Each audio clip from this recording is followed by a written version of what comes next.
I'm going to teach you some of the most effective time management and productivity patterns right out of my one-day training that I've delivered for some of the most successful companies in the world. Stonecrest Real Estate, super successful real estate company. Safelite Auto Glass gave me rave reviews. And instead of having you have to take a big expensive seminar, I'm going to give you some of the most crucial insights right now that will change how you move through the world and manage your time and energy and how you do your priorities. So pay close attention. I'm not going to take any prisoners or hold anything back. And be sure to take notes because this one can truly change how you do things and what you choose to do next. And this is right out of one of my best trainings. So here we go.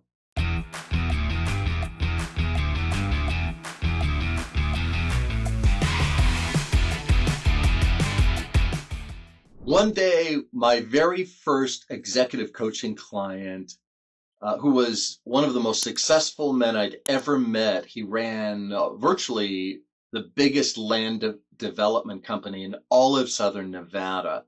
And he came to my office for a session. We were having great work together. I got him to do networking and things he wanted to work on. And he turned to me one session and he said, "Do you have anything on time management?" I said, "No." And then we went on to other things. And afterwards I thought, why is a guy so successful? He had been bonused $1 million from his company. They just gave him $1 million. Good job. Just like that. And he was just on another level. And I thought, why is a guy so successful? Need time management. He's obviously good with his time. Well, then another one of my clients, a real successful one, asked about time management again. And then I thought, wait a minute, what's going on? So I started to look into a little bit and it became abundantly clear. I thought, oh, when you're this successful, you're a high achiever, you have a lot going on. Time becomes an issue. I didn't know. Well, that was more than 20 years ago. So what I did was a behavioral modeling project. If you know a little bit about me, you know I'm a behavioral modeler. And I went out and in Las Vegas, I modeled 3 people. They were all business owners who were exquisite with their time. And all 3 of them said this one thing, and this is the first secret I want to give you. It's a belief. And it's a belief that all the top time managers have. One of those 3 guys that I modeled, it was actually 2 men and a woman, and one of them said it more succinctly, more clearly than the other 2, but the other 2 said the exact same thing. This guy looked at me and said, almost in the tone, "How can you not know this, Alexander?" So here's what he said. He looked at me and said, "Alexander, there's never enough time for everything, but there's always time for the important things." And I wrote it down and I thought, I've modeled a belief from someone who's incredible with their time. Now I want to point a couple things out here structurally, and then I'm going to show you how to adopt this belief. First, the phrase is important to write down verbatim. There's never enough time for everything. By the way, never is called a universal quantifier. Never, none of the time, no one. Universal quantifiers are extremely powerful, and I want to point this out. I'm not going to get too technical, but words like always, all the time, everyone are also universal quantifiers. So they're dramatic overgeneralizations. What they do is directionalize our brain, but they do more than that. A universal quantifier will include and give you access to entire classes of resources or delete them from your attention just like that. So what he said was not, there's not time for everything. He said there's never time for everything. That's a big overgeneralization. He said, but there's always time. He used another universal quantifier, overgeneralizing. There's always time for the important things. Notice there's also, I'm going to get into some structure here. This is what I do. There's a presupposition. If you say there's always time for the important things, it assumes you know what the important things are. So I'm going to suggest to you Something I've taught in my time management trainings that you can't really hear or get in many places. I'm giving you the exact belief, and I'm recommending that you install it. It's right from, phenomenal time managers. I didn't think it up. I didn't read it in a book. This was years before AI. This is right from the people. It's proven. So this is a modeled micro pattern. There's never enough time for everything, but there's always time for the important things. Now, to get this belief, you presuppose it. The neat thing about presupposing is you don't have to believe anything. When you presuppose or act like something is true and notice how your experience changes, the good side, the upside is that you don't have to believe it. You can try it on like a coat, not try it. That's another word for fail, but try it on, walk around in it if it was a coat, and see how your experience changes. Try this on. Act like it's true. There's never enough time for everything, but there is always time for the most important things. This changes how you do time because your brain starts overgeneralizing. I always have time for the important things. By the way, if you don't have time, it means you have too many important things, or you're not doing the things that are most important. You're doing the lesser things, the 80%, as it's sometimes called, a la the Pareto principle. So start assuming this. Write this down. You can use your first name. I'll say, Alexander, talk to yourself. There's never enough time for everything, but there's always time for the important things. This changes your mindset because the universal quantifiers start doing their magic. Well, if identifying the most important things and getting them done is the most crucial thing in time management, or one of them, the question becomes, how do you know what's most important? What process do you use to determine the most important things? And here's where another interesting point comes up. Most of us do it incorrectly. We say, well, what will give us the best results? What will give our team? What will give me my best results here? The interesting thing is that people who manage their time, and even those who make decisions extremely well and who set priorities really, really well, don't do it that way. It's actually counterintuitive. So here's the way the best of the best determine what's most important. I say it's counterintuitive because the idea is, instead of saying, what will I get if I do such and such? What gives me or our company the greatest benefit? Instead, the way to determine priorities like the best of the best is to ask a different question. It's to ask, what has the biggest cost if I don't do it? And cost isn't just money, meaning what will have the most destructive, painful effects, most damaging effects if it doesn't get done. Can you see how that's a little bit reverse? But the idea is you want to rate in a hierarchy those key things that if they don't get done, they'll have the biggest cost. World-class decision makers don't make all decisions the same. So it's a little bit related. So in other words, great decision makers always determine what the most important decisions are. Well, how would you do that? It's which decisions do we have to get right? An example would be from history would be Abraham Lincoln. He agonized over certain decisions for months. And the reason is he knew that if he got those handful of decisions wrong, we would not have a republic. The cost was too high. Most decisions you can make quickly, kind of on a continuum.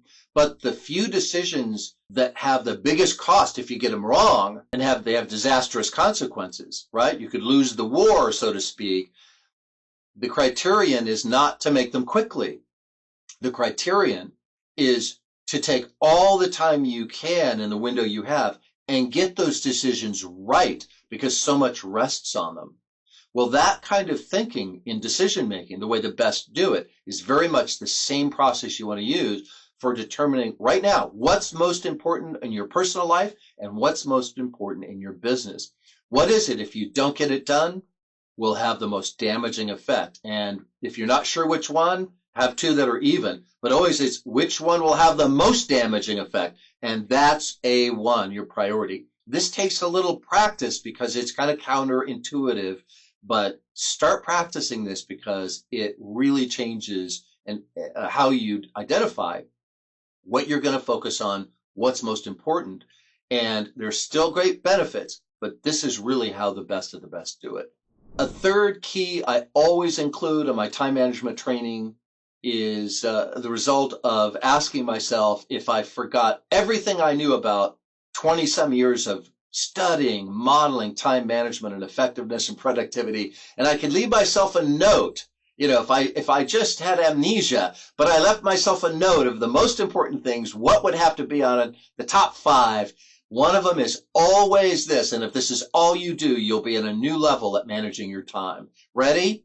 Spend more time managing your time, planning your time. Spend more time planning your time. Spend 10 minutes every morning. Have a daily sheet. Always plan your day. If you can plan it a day ahead, do it.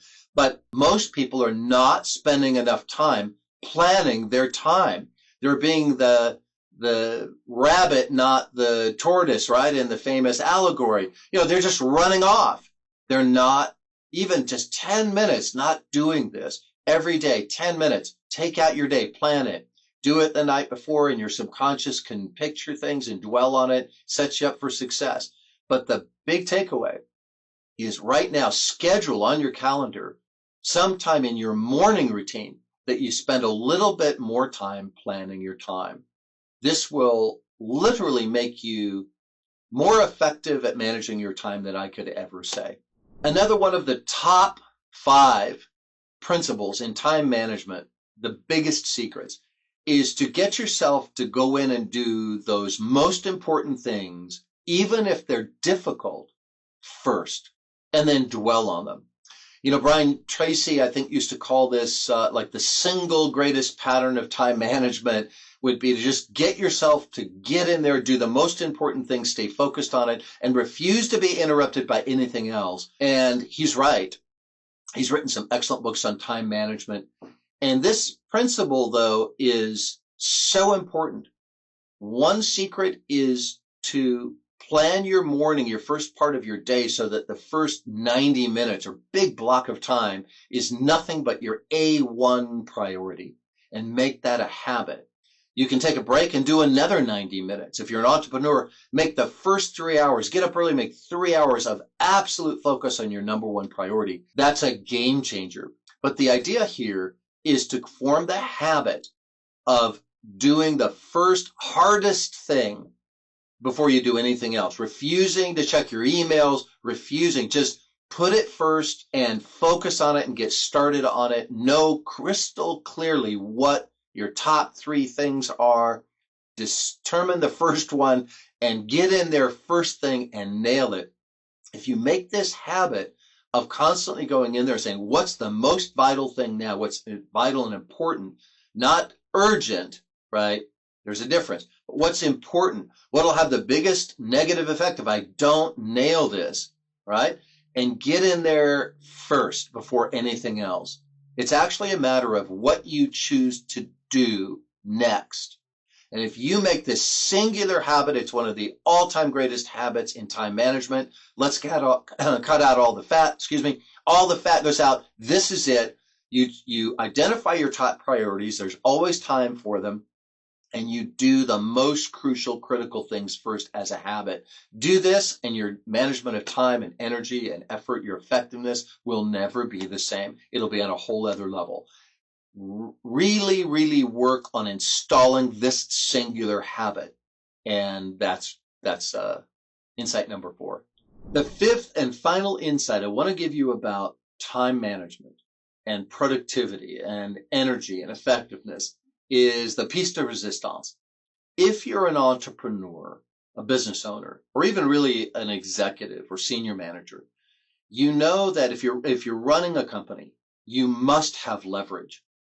And this is especially true if you want to automate your business or businesses as I have. You want to have more time freedom, financial freedom, location freedom, and things like this, more lifestyle, just more time to do the things that are your strengths or that you love to do in your company or outside your company, lifestyle, and so on.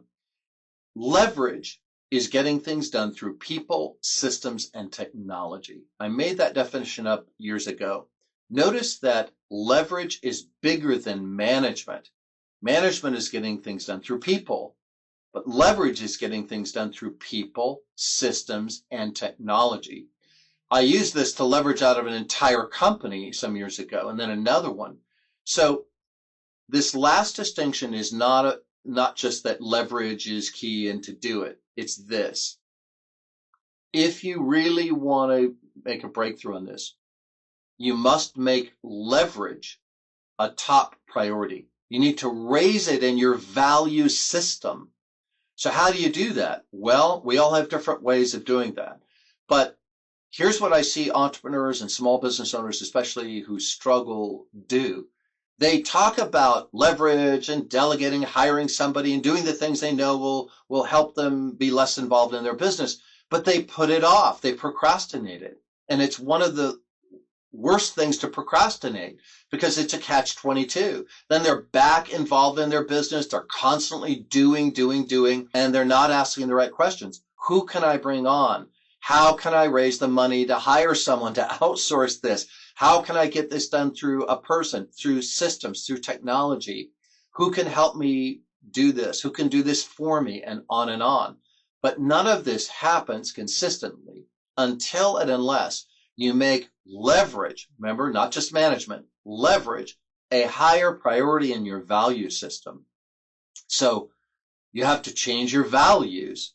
And just like that, because it's more important, you start working on leverage more frequently. So this is the last distinction. It's to move leverage up higher in your value system, literally making it more important to you now, and refuse to put it off as a posteriority, refuse to delegate it.